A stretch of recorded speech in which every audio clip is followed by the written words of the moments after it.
Diqqat! Ertaga qaysi viloyatlarda yog'ingarchilik kuzatilishi ma'lum qilindi. Assalomu alaykum hurmatli tomoshabin. Tezkor yangiliklardan birinchilardan bo'lib xabardor bo'lishni istasangiz, videomiz ostida bir dona like va podpisatsiya tugmachasini bosib qo'yishni unutmang. O'zgidromet 17-iyun seshanba kuni uchun ob-havo prognozini e'lon qildi. Unga ko'ra Toshkent shahrida yog'ingarchilik kutilmaydi. Harorat kechasi 23-25 daraja, kunduzi 38-40 daraja issiq bo'ladi. Qoraqalpog'iston Respublikasi va Xorazm viloyatida ba'zi joylarda o'zgaruvchan bo'ladi, yog'ingarchilik kutilmaydi. Harorat kechasi 23-28 daraja, kunduzi 37-42 daraja issiq bo'ladi.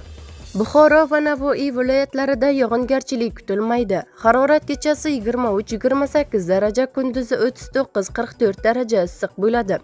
Toshkent, Sirdaryo, Jizzax va Samarqand viloyatlarida yog'ingarchilik kutilmaydi. Harorat kechasi 22-27 daraja, kunduzi 37-42 daraja issiq bo'ladi.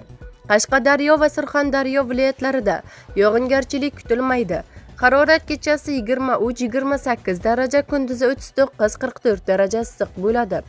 Andijon, Namangan, Farg'ona viloyatlarida yog'ingarchilik kutilmaydi. Harorat kechasi 20-25 daraja, kunduzi 35-40 daraja issiq bo'ladi.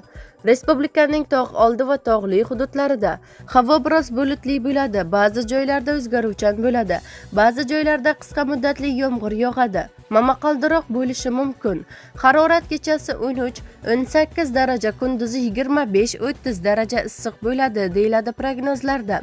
Bizni kuzatishda davom eting. Kanalimizga obuna bo'lib, podpisatsiya tugmachasini bosib qo'yishni unutmang.